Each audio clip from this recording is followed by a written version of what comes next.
వయసు 15 సంవత్సరాలు, పొడవు 5 feet 8 inches, పేరు వైభవ్ సూర్యవంశీ. 15 సంవత్సరాల సచిన్ రమేష్ టెండూల్కర్ ఎలా ఆడేవారో ఎవరూ చూడలేదు, నేనైతే చూడలేదు. కానీ వైభవ్ సూర్యవంశీ ఆడడం లైవ్గా చూడడం ఒక అదృష్టమే. ఎందుకంటే ఒక కారణ జన్ముడిలా అనిపిస్తున్నాడు. ఆ పైవాడు తన్ని పంపించింది ఈ భూప్రపంచం మీదకి, తను క్రికెట్ ఆడి అందరికీ ఎంటర్టైన్మెంట్ ఇవ్వడానికి అన్నట్టుగా అనిపిస్తోంది. ఎలాంటి నాక్ అయితే ఆడాడో ఇది అసాధారణ ప్రతిభకు నిదర్శనం.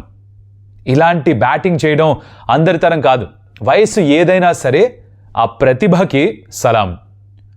తన ఆట తీరుకి హ్యాట్స్ ఆఫ్. ఎలా అయితే 15 సంవత్సరాల రికార్డ్ని బద్దలగొట్టాడో దానికి సెల్యూట్. ఫాస్టెస్ట్ సెంచరీ కూడా చేరుకునేవాడు. ఫీల్డర్ని చూసిన షాట్ మార్చుకున్నా అంటున్నాడు, లేకపోతే అది కూడా 6 వెళ్ళుండాల్సింది. అయినా అవుట్ అయిన తర్వాత తెలిసింది నాకు ఆ రికార్డ్ దగ్గరలో ఉన్నానని అంటున్నాడు. కానీ సెంచరీస్ ఎన్నైనా కొడతా, తర్వాత కూడా కొడతా అంటున్నాడు ఈ కుర్రోడు. తన మెచ్యూరిటీ, తన షాట్స్ ఆడే విధానం, పేస్ని ఎదుర్కొనే ధైర్యం, ఇవన్నీ కలిపితే ఇండియాకి భవిష్యత్తు ఎంత ఉజ్వలంగా ఉందో అర్థమవుతుంది. తనని కన్న తల్లిదండ్రులకి నమస్కారం. ఇలాంటి ఒక సుపుత్రుని కన్నందుకు, క్రికెట్ ఆడించినందుకు, అందరికీ ఇంత ఎంటర్టైన్మెంట్ ఇస్తున్నందుకు థ్యాంక్ యూ సో మచ్. తన కోచెస్కి, తన సపోర్ట్ చేసిన అందరికీ ఐ థింక్ థ్యాంక్ యూ చెప్పి తీరాలి. అలాంటి ఒక ప్లేయర్ పరిచయం అయ్యాడు. ఈ నాక్లో తను చేసింది చాలా కాలం గుర్తుపెట్టుకుంటారు. తన పేరు చరిత్ర మర్చిపోదు. నా ఉద్దేశంలో this will go down as one of the greatest knocks in the last decade. దశాబ్ద కాలంగా ఇంతకు మించిన నాక్ బహుశా ఐపీఎల్లో ఉండదేమో. ఆ నాక్ గురించి మరిన్ని విషయాల గురించి మాట్లాడుకుందాం. Let's get started. Welcome to Stump Tales. నా పేరు Kaushik and what you witnessed in this game was brilliance. In fact తను 29వ బాల్లో 97 పైన అవుట్ అయినప్పుడు సెలబ్రేట్ ఎవరైనా చేసుకొని ఉంటే మీకు నిజంగా స్పోర్ట్స్మెన్ స్పిరిట్ అంటే ఏంటో తెలియదని అర్థం. మీరు నిజంగా అరే రే ఆ 100 కొట్టుంటే బాగుండేదే అన్న ఆలోచన మీకు రాకపోతే ఐ డోంట్ నో, ఇంకేం అనడానికి లేదు. జరిగింది ఏంటి మ్యాచ్లో అంటే, toss sun rise Hyderabad captain గెలవడం, ఆర్ఆర్ని మొదట బ్యాటింగ్ చేయమని చెప్పడం. ఇది క్వాలిఫైయర్ 1లో జీటీ చేసినట్టుగానే ఎస్ఆర్హెచ్ కూడా పొరపాటు చేసింది అన్నట్టుగా ఇప్పుడు అనిపిస్తోంది. బికాజ్ వాళ్ళు 243 పరుగులు స్కోర్ చేశారు వాళ్ళ దగ్గర 20 ఓవర్స్లో. At one point of time 260, 270 score చేసే అవకాశం ఉంది అనిపించింది. So SRH pulled it back beautifully. ఆఖరి 5 ఓవర్స్లో will talk about that. And sun rise Hyderabad ఎప్పుడైతే పవర్ ప్లేలో 4 వికెట్లు నష్టపోయారో అక్కడ మ్యాచ్ అయిపోయింది. అది తెలిసిన విషయం అందరికీ. They was no coming back from that. కొంచెం పోరాడారు, ఆల్మోస్ట్ 200 దాకా వెళ్ళారు, 196 పరుగులకి ఆల్అౌట్ అయ్యారు. But not to be. ఇలాంటి ఒక రిజల్ట్ రావచ్చు కాబట్టే మీరు టాప్ 2లో ఉండాలి అని అనుకోవాలి. బికాజ్ ఎక్స్ట్రా ఆపర్చునిటీ దొరుకుతుంది. Because you can always have ఇలాంటి ఒక రోజు మీకు ఎదురవ్వచ్చు. With Jaiswal facing the first ball, Suryavanshi స్ట్రైక్లోకి రాలేదు. సూర్యవంశీ స్ట్రైక్లోకి రాగానే ఫస్ట్ బాల్ యార్కర్తోనే స్టార్ట్ చేశాడు ప్యాట్ కమిన్స్. దానికి మర్యాద చూపించాడు. ఆ తర్వాత మళ్ళీ యార్కర్ వేసాడు, సింగిల్ తీసుకున్నాడు. ఫస్ట్ ఓవర్లోనే దాని తర్వాత ఒక 6 కూడా స్కోర్ చేసి అక్కడ మొదలుపెట్టాడు. ఇషాన్ మలింగా షార్ట్ బాల్తో ట్రై చేస్తే దాన్ని పుల్ కొట్టాడు, హుక్ కొట్టేశాడు 6కి. దాని తర్వాత ఇంకా ఎక్కడ వెనకడుగు వేయలేదు.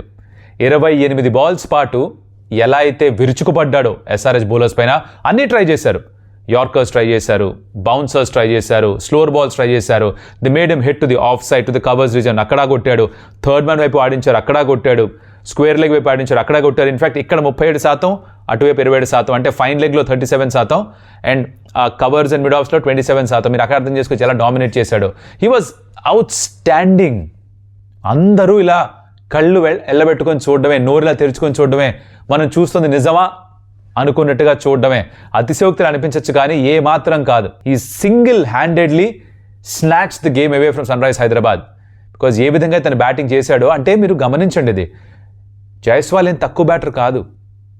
అదే పిచ్ పైన ఆడుతున్నాడు, అదే బౌలర్స్ని ఆడుతున్నాడు. కానీ వైభవ్ సూర్యవంశీ ఇలా బ్యాటింగ్ చేస్తుంటే ఎలా అయితే బౌలర్స్కి ఏం జరుగుతుందో అర్థం కాదో, అలాగే బహుశా జైస్వాల్కి కూడా అర్థం కాలేదేమో ఏం జరుగుతుందో. He was also in shock, in ఆ ఆఫ్ ద టాలెంట్. అలా చూస్తూ ఉండిపోయాడు తను కూడా. తను 29 బాల్స్ ఆడాడు, 29 రన్స్ కొట్టి అవుట్ అయ్యాడు. ఈ కుర్రాడు 29 బాల్స్ ఆడాడు, 97 పరుగులకి అవుట్ అయ్యాడు.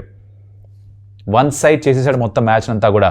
ఈ క్రమంలో 2012లో క్రిస్ గేల్ స్కోర్ చేసిన 59 సిక్సెస్ ఇన్ ఎ సీజన్ రికార్డ్ని కూడా దాటేశాడు. కొంతమంది కమెంట్స్ చేయడం చూశాను నేను సోషల్ మీడియాలో. క్రిస్ గేల్ ఎలాంటి బౌలర్స్కి అగేన్స్ట్గా కొట్టాడు, prime Malinga, prime Starc, prime this, prime that. తను ఆడుతున్న టైంలో ఉన్న బెస్ట్ బౌలర్స్ని ఎదుర్కొని స్కోర్ చేశాడు. వైభవ్ సూర్యవంశి తను ఆడుతున్న టైంలో ఉన్న బెస్ట్ బౌలర్స్కి అగేన్స్ట్గా స్కోర్ చేశాడు. ప్యాట్ కమిన్స్ని, మిచ్ స్టార్క్ని, జస్ప్రీత్ బుమ్రాని, తను ప్రైమ్లో ఉన్న బౌలర్స్నే ఆడాడు. సిరాజ్ని, రబాడాని, ఇలాంటి బౌలర్స్నే తను ఎదుర్కొన్నాడు. Don't make this any less. మనకి నచ్చకో, మనకి ఎక్కడో చిన్న అసూయ ఉండడం కారణంగానో తను చేసినది, తను సాధించినది తక్కువ చేయకూడదు. ప్లీజ్. స్ట్రైక్ రేట్ 300కి పైగా. In a game which is the eliminator, decent bowlers, Pat Cummins, Eshan Malinga అన్ని ట్రై చేశారు. ప్యాట్ కమిన్స్ షాకిబ్ హుసేన్ తీసుకొచ్చాడు, ప్రఫులింగేని తీసుకొచ్చాడు. ఈవెన్చువల్గా ప్రఫులింగే బౌలింగ్లో అవుట్ అయ్యాడు. అప్పటికే ఆ ఓవర్లో 29 పరుగులు స్కోర్ చేసి అవుట్ అయ్యాడు. ప్రఫులింగే చేసిన సెలబ్రేషన్ నాకు పెద్దగా అర్థం కాలే. కుర్రాడు చీల్చి చెండాడాడు మీ టీం మొత్తాన్ని కూడా. అండ్ దాన్ని సెలబ్రేట్ చేసుకోవడం యాజ్ అ బౌలర్ మేము అవుట్ చేశాన్న ఫీలింగ్ ఏమో, కానీ ఆ పిల్లాడు అప్పటికే గెలిచేశాడు. He won the war. This particular war he won it. మీరు అవుట్ చేయగలిగారేమో కానీ he won the war. Phenomenal effort. అది అయిపోయిన తర్వాత I think SRH pulled it back brilliantly నాకు అన్నట్టుగా. బికాస్ దానికంటే ముందర ఇంకొక నాక్ వచ్చింది. That happens to be a part of our where మన ఏం segment. Next 3, 2, 1 here we go. Amaron, quiet performer of the match. Amaron quiet performer of the match. No, అంత violence సృష్టించిన వైభవ్ సూర్యవంశి తర్వాత ఎవరన్నా వచ్చి 20 బాల్స్లో 50 స్కోర్ చేస్తే, in this case Dhruv Jurel చాలా సైలెంట్గా స్కోర్ చేసినట్టుగా అనిపించలేదు. టెక్నికలీ వెరీ కరెక్ట్, చాలా కామ్గా ఉంటాడు మనిషి, బట్ అంతే ఎఫెక్టివ్గా ఉంటాడు. తను ఆడిన షాట్స్ అంటే ఇది ఎలా అంటే మీకు ఎక్కడ దెబ్బలు తగిలినట్టుగా అనిపించదు, వాతలు కనిపించవు, కానీ అంతే ఎఫెక్టివ్. చాలా క్వైట్గా వెళ్ళిపోయింది, బట్ పర్ఫార్మెన్స్ చాలా లౌడ్గా ఉండింది. వైభవ్ సూర్యవంశి అవుట్ అయిన తర్వాత ధ్రువ్ జురేల్ ఈ 20 బాల్స్లో 50 స్కోర్ చేశాడు కాబట్టి కనీసం వాళ్ళకి ఆ స్కోర్, కనీసం అంటున్నాను కానీ యాక్చువల్లీ ఆ 240కి పైగా స్కోర్ వచ్చింది. బికాస్ తర్వాత ఎలా అయితే పుల్ బ్యాక్ చేశాడు it's different story. So Dhruv Jurel ఆడిన నాక్ని ఏమాత్రం తక్కువ చేయకండి.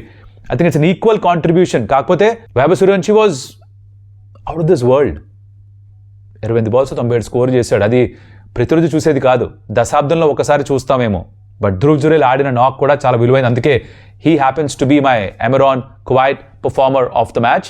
అండ్ తను చూస్తే గనక 3 sixes 5 fours, strike rate of 238. Hats off Dhruv Jurel. DJ ఆడేశాడు, వాయించేశాడు. అందుకే తనే నాకు ఈ సెగ్మెంట్లో ఫీచర్ అవుతుంది. మీకు ఎవరుంటారు ameron quiet performer of the మ్యాచ్గా? Let me know. అమెరాన్ అని పెట్టి ఆ ప్లేయర్ పేరు పెట్టండి. ఎప్పుడు చెప్పేది మరోసారి చెప్తాను, వీళ్ళు చాలా హడావిడి చేసే ప్లేయర్స్ కాదు. వాళ్ళ పర్ఫార్మెన్స్తో సైలెంట్గా క్వైట్గా అయిపోతుంది, బట్ చాలా ఇంపాక్ట్ క్రియేట్ చేస్తారు. దేవర్ అదర్ పర్ఫార్మెన్సెస్ ఆఫ్ కోర్స్. ప్రఫులింగ్ వేసిన ఫస్ట్ ఓవర్ చాలా బాగుండింది, చాలా సైలెంట్ ఓవర్ వేశాడు. అలాగే జోఫ్రా ఆర్చర్ వేసిన స్పెల్ చాలా బాగుంది. ఎక్స్పెన్సివ్గా కూడా ఇంపార్టెంట్ వికెట్స్ తీసుకున్నాడు. అండ్ అవన్నీ కూడా ఇంపార్టెంట్ పర్ఫార్మెన్సెసే, but I think this stands out for me. Now ఈ పర్ఫార్మెన్స్లు అయిపోయిన తర్వాత తడబడ్డారు రాజస్థాన్ రాయల్స్. బికాజ్ ఆఖరి 5 ఓవర్స్లో sun rise Hyderabad bowlers they pulled it back brilliantly. Because 16 overs దగ్గర నేను 13 నుంచి 16 దాకా కామెంటరీ చేస్తున్నాను apart from the first 4 overs. నాకు అనిపించింది ఏంటంటే ఆ ఉన్న సిచ్యువేషన్లో అదే రన్ రేట్ కంటిన్యూ చేస్తే 270 దాకా వచ్చే అవకాశం ఉండింది. కానీ 243కి రిస్ట్రిక్ట్ చేశారు. లాస్ట్ 5 ఓవర్లో 36 రన్స్ మాత్రమే ఇచ్చారు, 5 వికెట్లు కూడా తీసుకున్నారు. That was brilliant come back, brilliant fight back. Now అది యాక్చువల్లీ SRHకి ఒక అవుట్ సైడ్ ఛాన్స్ ఇచ్చింది ఈ గేమ్లో. నౌ టాస్ గెలిచిన తర్వాత ఫీల్డింగ్ ఎంచుకోవడం కరెక్ట్ డెసిషన్ అని ఇప్పుడు ప్రశ్నిస్తారు, కానీ this is always been A chasing ground. And IPL అందరూ చేజ్ చేయడం ఇష్టపడుతున్నారు. రికార్డ్స్ ఎలా ఉన్నా సరే అందరూ చేజ్ చేయడం ఇష్టపడుతున్నారు. ఎస్, క్వాలిఫైర్ 1లో కూడా అదే నిర్ణయం తీసుకున్నారు, బ్యాక్ ఫైర్ అయింది. ఎలిమినేటర్లో కూడా అదే బ్యాక్ ఫైర్ అయింది. It happens in sport. అదే వాళ్ళని 200 దగ్గర దరిదాపుల్లో రిస్ట్రిక్ట్ చేస్తుంటే ఇక్కడ చేజ్ చేసే అవకాశాలు వేరే ఉండేవి. నెక్స్ట్ వచ్చే క్వశ్చన్ ఏంటి తెలుసా? We will get to the chase part. But of course bowling పరంగా మాట్లాడితే ప్రఫులింగే డీసెంట్ జాబ్, 3 వికెట్స్ తనకి, but expensive. Pat was expensive, very expensive. 64 పరుగులు ఇచ్చాడు. యశాన్ మలింగా 1 for 40. శివాంగ్ ఒక వికెట్ తీసుకున్నాడు, 19 రన్స్, 2 ఓవర్లు మాత్రమే, ఎక్కువ వేయించలేకపోయాడు తనతో. నితీష్ కూడా బాగానే వేశాడు, 2 ఓవర్స్ 1 వికెట్, 12 రన్స్ మాత్రమే. సో 5th బౌలర్ కోట వాళ్ళే బెస్ట్ పర్ఫార్మర్స్. విధంగా చూస్తే 4 ఓవర్స్లో 31 పరుగులు, 2 వికెట్స్ తీసుకున్నారు బిట్వీన్ శివాంగ్ అండ్ నితీష్ కుమార్ రెడ్డి. మిగతా అందరూ వెరీ వెరీ ఎక్స్పెన్సివ్. షాకిబ్ బాగానే వేశాడు, బట్ 9 for 52 అగైన్. చేజ్ మొదలైంది. ఇక్కడ అగైన్ అందరికీ ఉన్న సందేహం ఏంటంటే అలాంటి పిచ్చే కదా, ఇద్దరికి అదే పిచ్ కదా, పెద్ద మారలేదు కదా, మరి ఎస్ఆర్హెచ్ ఎందుకు స్కోర్ చేయలేకపోయారు? పిచ్ అదే ఉన్నంత మాత్రాన ప్రతిసారి రెండు టీమ్స్ అంతగానే స్కోర్ చేస్తారని గ్యారంటీ లేదు. దానికి కారణం ఏంటంటే స్కోర్ బోర్డ్ ప్రెషర్ ఒకటి ఉంటుంది. దట్స్ ద ఇంటాంజిబుల్, కనిపించనిది. అది మీ మైండ్ మీద ఒక బరువులాగా ఉండేది. అది scoreboard pressure. 244 to chase in a knockout game is a lot of pressure. దానికి మీకు తెలుసు షాట్స్ ఆడుతూనే ఉండాలి. షాట్స్ ఆడుతూనే ఉండాలంటే రిస్క్స్ ఎక్కువ తీసుకుంటూనే ఉండాలి. రిస్క్ ఎక్కువ తీసుకుంటూనే ఉంటే అవుట్ అయ్యే ఛాన్సెస్, ఆ ప్రాబిలిటీ కూడా పెరుగుతుంది. అదే జరిగింది. బికాజ్ Jofra Archer bowled a phenomenal spell. మీరు కనుక ప్రివ్యూ చూస్తుంటే మనం దీని గురించి క్లియర్గా మాట్లాడుకున్నాం. పవర్ ప్లే బ్యాటిల్ ఉంటుంది between SRH openers and Jofra Archer. Power play battle ఉంటుంది between Vaibhav Suryavanshi and the SRH bowlers. And Klaasen spinners ఎలా ఆడతాడు. నా 3 ఈ మ్యాచ్అప్స్ని కూడా ఆర్ఆర్ గెలిచారు.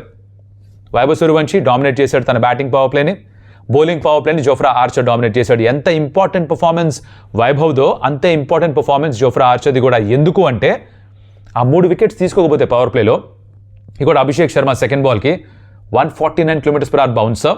నా is only bowling faster and fastest. ఎక్కడ నెమ్మదిగా తను బౌలింగ్ చేయట్లేదు, just going all guns blazing. Slower balls వేయట్లే.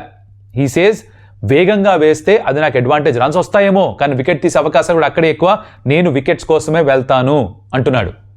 And wickets తీసుకున్నాడు. కొన్ని సందర్భాల్లో రన్స్ ఎక్కువ ఇచ్చున్నాడు. ఈ మ్యాచ్లో కూడా ఇచ్చాడు. But 3 wickets that he took. Abhishek Sharma, Ishan Kishan got up to very good start. మంచి క్యామియో ఆడాడు తను, తననే అవుట్ చేశాడు. And Travis Head. Now Travis Head was my pick for sun rise Hyderabad. తను పర్ఫామ్ చేస్తాడేమో అనుకున్నాను. తను పర్ఫామ్ చేస్తే గెలుస్తారు అని అనుకున్నాను. తను పర్ఫామ్ చేయలేదు. Archer got him and that's the end of the game. Power ప్లేలో ఫినిష్ చేశాడు జోఫ్రా ఆర్చర్. తర్వాత క్లాసన్ వచ్చాడు కానీ యశ్రాజ్ పంజాబ్ తను అవుట్ అయిపోయాడు. ఆ రివర్స్ స్వీప్ ఇంత ముందర కూడా ఆడున్నాడు, స్విచ్ హిట్, అక్కడ రన్స్ వచ్చాయి. So it's not like it's a shot that it doesn't play off on, it doesn't come off every single time. ఇలాంటివి జరుగుతాయి. ఇలాంటివి అవ్వచ్చు కాబట్టే మీకు ఎక్స్ట్రా అవకాశం ఉండాలి. Now sun rise Hyderabad eliminator ఓడిపోయారు కాబట్టి మాట చెప్పట్లేదు. నేను ప్రతిసారి ఎస్ఆర్హెచ్ ఆడుతున్నప్పుడు ఈ మాట మాట్లాడుతూనే ఉంటాం మనం. చాలామందికి నచ్చదు ఎస్ఆర్హెచ్ ఏదో హేట్ చేసే మనిషిని అనుకుంటారు. కాదు, గేమ్ని అనలైజ్ చేసే మనిషిగా, గేమ్ని బయట నుంచి చూసే వ్యక్తిగా చెప్తున్నాను. సన్ రైజ్ హైదరాబాద్ ఎలిమినేటర్లో బయటికి వెళ్ళిపోవడానికి కారణం ఈ ఎలిమినేటర్ మ్యాచ్ కాదు. ఇలాంటి మ్యాచ్ జరుగుతుంది, it's possible, it is but obvious జరుగుతుంది. ఇలాంటిది ఎదురవుతుంది. నాకౌట్ ఫేజ్లో ఒక్క మనిషి చాలు, ఒక నాక్ సరిపోతుంది, ఒక బౌలింగ్ స్పెల్ సరిపోతుంది మిమ్మల్ని ఓడించడానికి.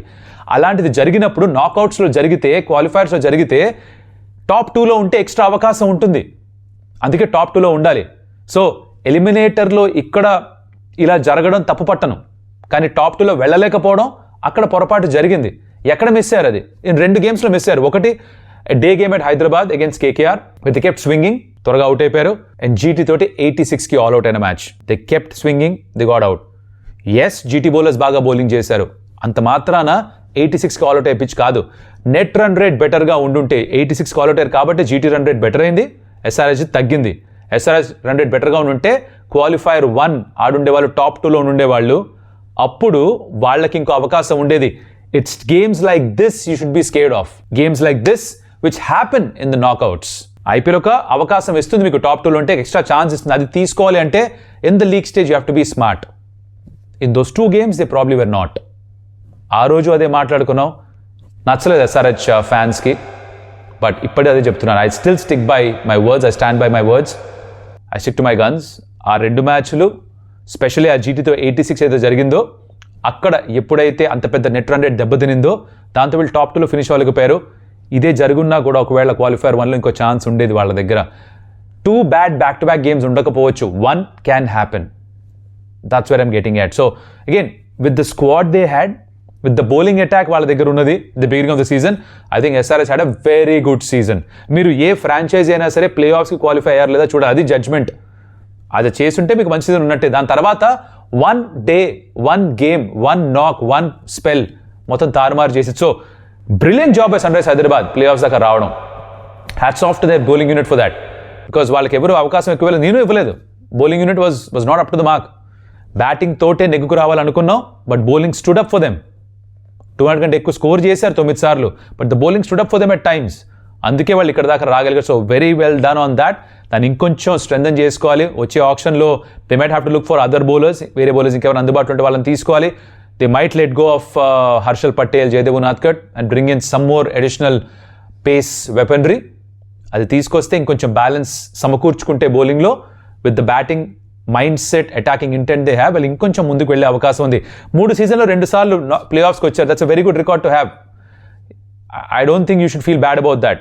ఇంకా బెటర్గా చేసి ఉండొచ్చు. Of course there was scope for improvement ఉందనే ప్రతిసారి మాట్లాడుకునేది. అది డిఫెండింగ్ ద టీమ్ మీ బహుశా కనిపించకపోవచ్చు. ఇప్పుడు కామ్గా కూర్చొని ఆలోచిస్తే కనిపించాలి. ఇప్పటికీ కనిపించకపోతే you wouldn't learn from your mistakes is what I would say. Anyways, that's Sunrise Hyderabad, that's the game for you. Batting పరంగా ఇందాక అన్నట్టుగా పవర్ ప్లేలో 3-4 వికెట్లు పడిపోయిన తర్వాత పెద్దగా ఏం చేసే అవకాశం లేదు వాళ్ళ దగ్గర. నితీష్ కుమార్ రెడ్డి బాగానే ఆడాడు చిన్న క్యామియో తన నుంచి, బట్ తను అవుట్ అయిపోయాడు జడేజా బౌలింగ్లో. అగైన్ జడేజా చేసిన ఆ సెలబ్రేషన్ రెడ్డి అని పిలిచి మరీ తగ్గేదేలే అని చూపించాడు. బికాజ్ నితీష్ కుమార్ రెడ్డి కూడా అదే సెలబ్రేషన్ చేస్తూ ఉంటాడు. సో బ్యాంటర్ అగైన్, దీంట్లో పెద్దగా తప్పు పట్టాల్సిందేమీ లేదు. It is just pure banter. తను నితీష్ కుమార్ రెడ్డి కలిసి ఆడుతున్నారు ఇండియాకి. సో ఆ ర్యాపో వాళ్ళకు ఉంటుంది, అందుకే చేశాడు అది. So again nothing really wrong in that. I think Nitish కూడా నొచ్చుకొని ఉంటాడు. అవుట్ అయిపోయినందుకు ఎక్కువ బాధపడి ఉంటాడు. బికాజ్ యువర్ సెట్, ఓ ఇంపాక్ట్ క్రియేట్ చేసి ఉండొచ్చు, ఇంకొంచెం దగ్గరికి వెళ్ళి ఉండొచ్చు. But is are a fantastic season. Lot of positives for Sunrise Hyderabad. వాళ్ళ బౌలింగ్ విభాగంలో ప్రత్యేకించి Saqib Hussain was a stand out revolution. నన్ను అడిగితే find of the season for Sunrise Hyderabad is Saqib Hussain. Nitish Kumar Reddy all round performance is are a fabulous season. దాంతో ఇండియన్ ఓడిఐ సెటప్లోకి వెనక్కి వస్తున్నాడు, T20 సెటప్లోకి వెనక్కి వస్తున్నాడు, టెస్ట్ సెటప్లో కూడా తిరిగి వెనక్కి వస్తున్నాడు. ఆ పేస్ పెరుగుతుంది, దానిపైన కంట్రోల్ పెరిగితే వచ్చే సీజన్ కల్లా కూడా ఇంకొన్ని ఎక్కువ ఓవర్స్ వేసి if he gets that control is going to be a weapon, is going to be a strike force. Sunrise హైదరాబాద్కి బ్యాటింగ్ ఎలాగో అద్భుతంగా చేస్తాడు, fielding is a gun fielder. So that's a huge positive for them. Ishan Kishan was very good with bat. Abhishek Sharma బాగా run score చేశాడు. Klaasen was sensational. Travis head not his best season అయినా కూడా run score చేశాడు. 400 పైగా runs ఉన్నాయి తనకి, which tells you that SRH has been a good team this season. So you can hold your head high. Yes, ఇంకొంచెం better perform చేసి top 2లో finish అయి ఉండొచ్చు. 86 did hurt you eventually. Because ఇలానే ఆడతాం అన్నది కరెక్ట్ కాకపోవచ్చు అనే సందర్భాల్లో. బికాజ్ లాంగర్ పిక్చర్ చూస్తే, బిగ్గర్ పిక్చర్ చూస్తే, కొంచెం బర్డ్స్ ఐ వ్యూలో చూస్తే అర్థమవుతుంది. ఇప్పుడు you will see how it's played out. That's where you sometimes go all the way in the competition or not. That happened here. Credit to Rajasthan Royals. వాళ్ళు ఆడిన విధానం అద్భుతం, వాళ్ళు ఎగ్జిక్యూట్ చేసిన ప్లాన్స్ అద్భుతం. వరుసగా 3 మ్యాచెస్ గెలిచారు, 2 games in the league phase and ఇక్కడ ఎలిమినేటర్. నెక్స్ట్ క్వాలిఫైర్ 2 ఆడాలి గుజరాత్ టైటన్స్ తోటి. అగైన్ ఆ గేమ్లో ఎవరిది పై చేయి ఏంటి దాని ప్రివ్యూలో మాట్లాడుకుందాం. ఐ థింక్ ఇక్కడికి ఇంతే. I want wrap it up here.